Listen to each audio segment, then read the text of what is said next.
સુરતમાં મેટ્રોની મોકાણને કારણે રાજમાર્ગના વેપારીઓની ધીરજ ખૂટી ગઈ છે, જેને લઈને વેપારીઓ દ્વારા વિરોધ પ્રદર્શન કરવામાં આવી રહ્યું છે। મેટ્રો દ્વારા 19 મહિનાથી દુકાનોની આગળ બેરિકેડ મારી દેતા વેપાર ધંધા પણ બંધ થયા છે, તેમજ વળતર પણ નહીં ચૂકવાતા વેપારીઓની હાલત કફોડી બની છે।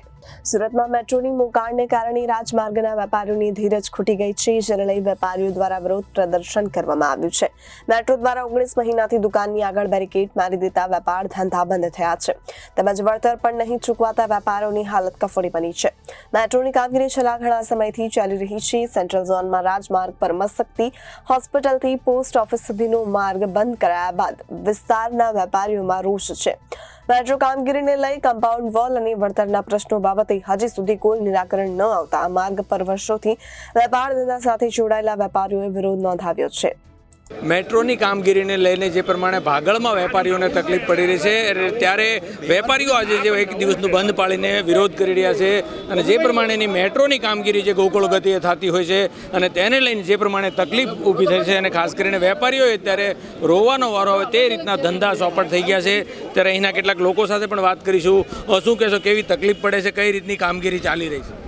મારું નામ તાહેર ધારનોજવાલા છે। હું ટાવર રોડનો વેપારી છું। 19 મહિનાથી હેરાન છે। 10 મહિનાનો એગ્રીમેન્ટ બનાવેલો હતો પહેલાં કે 10 મહિનામાં કામ પૂરું કરી આપીશું। એ 10 મહિના પૂરા થયા, બીજા 9 મહિનાનો એગ્રીમેન્ટ કરી આપ્યો, એ 9 મહિના પૂરા થયા, આજે 19 મહિના પૂરા થયા છે, હજી બી 30 કે 40% કામ થયેલું છે। હવે બાકીનું કામ હજી 3 કે 4 વર્ષ લાગશે।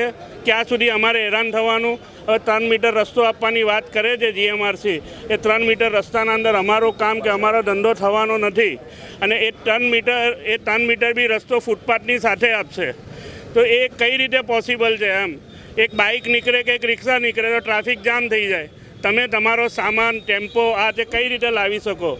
એટલે મહેરબાની કરીને જે બી હોય આ વળતર ચાલુ રાખો, નહીં તો સંપૂર્ણ રસ્તો પૂરેપૂરો રસ્તો અમારે ખોલી આપો। બિલકુલ, આપણે બીજા પાસે શું કહેશો, જે રીતની તકલીફને ખાસ કરીને એમાં એવું થયું હતા અને એના વિરુદ્ધમાં કઈ રીતે અત્યારે વેપારીઓની શું પરિસ્થિતિ?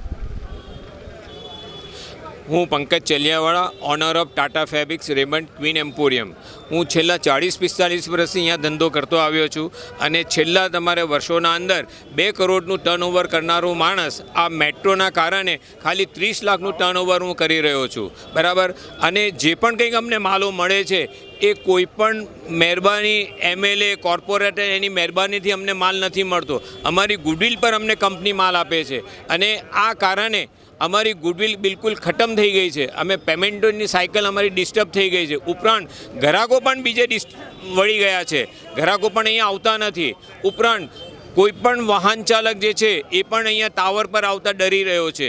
ઓટોવાળા બી ઓટોનો પણ અસહકાર છે કે ભાઈ કસ્ટમર પાસેથી ભાડું વધારે માંગે છે, એટલે કસ્ટમર્સ પણ અહીંયા આવી રહ્યા। મને એકલાને નહીં પણ 80 વેપારીઓને બહુ મોટું નુકસાન થઈ રહ્યું છે।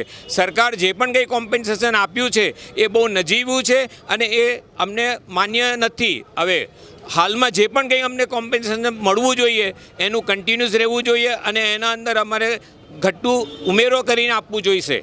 બીજું કે હાલના અંદર જે દિવાળીનો જે તહેવાર જે ખરો એ સદંતર તમારે ધોવાઈ ગયો છે।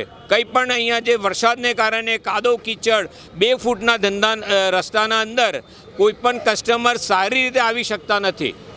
બિલકુલ, તો વેપારીઓમાં જે પ્રમાણે કરોડોનું જે નુકસાન છે તે અને ખાસ કરીને દિવાળીના આ પર્વમાં પણ વેપારીઓને છે એ હાલાકી પડી રહી છે અને આ તંત્રની બેદરકારીના કારણે જે પ્રમાણેની પરિસ્થિતિ ઉદ્ભવી છે તે જોઈ શકાય છે અને વેપારીઓ આજે બંધ પાડીને એક દિવસનો છે તે વિરોધ નોંધાવી રહ્યા છે અને સરકાર અને ખાસ કરીને તંત્રની જે બેદરકારી છે તેની સામે તેમને જે નજીવું વળતરની વાત છે, એટલે કે જે પ્રમાણેની કરોડોમાં જે રીતની ધંધાની આવકની વાત હતી અને તેમાં તેને નુકસાની જઈ રહી છે, ત્યારે વેપારીઓ હાલ તંત્ર પાસે માંગ કરી રહ્યા છે કે તેમને યોગ્ય વળતર આપવામાં। સહયોગી પરેશ રાઠોડ સાથે અરવિંદ રાઠોડ, જનાદેશ ન્યૂઝ, સુરત। મારું નામ તાહેર લોખંડવાલા છે। અમે સાહેબ ટાવર રોડના રાજમાર્ગના વેપારીઓ છે। એટલે 19 મહિનાથી આ રસ્તો બંધ છે અને અમારા ધંધા બિલકુલ ચાલતા નથી। પહેલાં યુટિલિટી શિફ્ટિંગમાં 1 વર્ષ બંધ રહ્યું, ત્યારે અડધો રસ્તો ખોલવામાં આવેલો, ત્યારે ધંધા અડધા થઈ ગયેલા। તે બાદ આ 19 મહિનામાં ધંધા બિલકુલ ઝીરો થઈ ગયા છે। અમારા સાથે વિશ્વાસઘાત કરવામાં આવ્યો છે।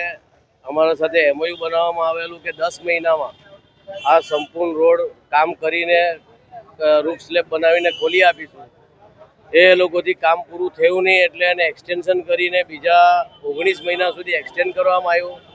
હજી પણ 50% જેટલું કામ પણ પૂરું થયું નથી અને અત્યારે એ લોકોને વળતર નહીં આપવું પડે એટલે એક નજીવો 10 ફૂટનો રસ્તો અમારે આપે છે. આ 10 ફૂટનો રસ્તો કેટલા સમય સુધી આપશે એનું કંઈ નક્કી નથી. આ પ્રોજેક્ટ કેટલી સમય મર્યાદામાં પૂરું થશે એનું કંઈ નક્કી નથી. એટલે આ જો પ્રોજેક્ટ બીજા 2-3 વર્ષ ચાલે તો આ વેપારીને ત્યાં આગળ મરવાનો સમય આવી જાય. અમારે અમારા પરિવાર જે માણસો છે એનો ઉપરથી અમારા જે લાઇટ બિલ વેરા બિલ એ બધા ખર્ચા લાગેલા છે. એ બધું કેમ પૂરું થાય એ ખબર નથી. અમારો આ શાંતિપૂર્ણ પ્રદર્શન છે. અમારે કોઈ શાંતિથી બધું કામ કરવું છે. અમે ગાંધીનગર સુધી સાહેબોને મળી આવ્યા છે. હજી સુધી એનો કોઈ રસ્તો અમારે મળ્યો નથી. કોમ્પ્લેક્સ બનાવીને દુકાનો આપવાની વાત ના એવી કોઈ વાત નથી. ઇનિશિયલ બહુ પહેલાં એવું હતું, બહુ ઇનિશિયલ સ્ટેજમાં. તો અત્યારે એવી કોઈ વાત છે નહીં. મારું નામ ધર્મેશભાઈ બોધાનવાલા છે. હું ટાવરોનો અહીંયા વેપારી છું. મારી શોપ છે ટાવર ઉપર, કેટલા વર્ષોની જૂની આજે. આ મેટ્રોના કારણે જે અમારો રસ્તો બંધ છે એનાથી અમને ઘણું નુકસાન થયું છે. એ લોકો જે અમને પહેલાં વળતર આપતા હતા એ અમારા નુકસાનના પ્રમાણમાં ઘણું નહીવત હતું, તો બી અમે ચલાવતા હતા કે અમારે મેટ્રો સાથે કોઈ વિરોધ નથી એના માટે. પણ અત્યારે એ લોકો જે 10 ફૂટનો રસ્તો આપવા માંગે છે એનાથી અમારું તંત્ર ઓર બગડી જવું અમને લાગે છે. કારણ કે કોઈ વાહન આવી શકે એમને 10 ફૂટમાં, તો અમારો ધંધો કરવો કેવી રીતે? બીજું કે એ લોકો પહેલાં 10 મહિનાનો અમને 10 મહિનાનું એ લોકો એમઓયુ આપેલું હતું. અમે એ ટાઈમે એગ્રી થયેલા કે ભાઈ 10 મહિના ચાલશે, કંઈ વાંધો નહીં, આપ અમને રસ્તો આપજો. ત્યાર પછી કામ પૂરું થયું નહીં એટલે બીજા 19 મહિના લોકો વધાર્યા. હજુ એ લોકો કેટલું વધારે એ અમને ખ્યાલ નથી ને એ લોકો લેખિતમાં કોઈ અમને જગ્યા આપતા નથી કે અમે આટલા વર્ષ કામ કરશું, આટલા મહિના કામ કરશું. ટોકન કેટલા પૈસા આપવાની વાત હતી?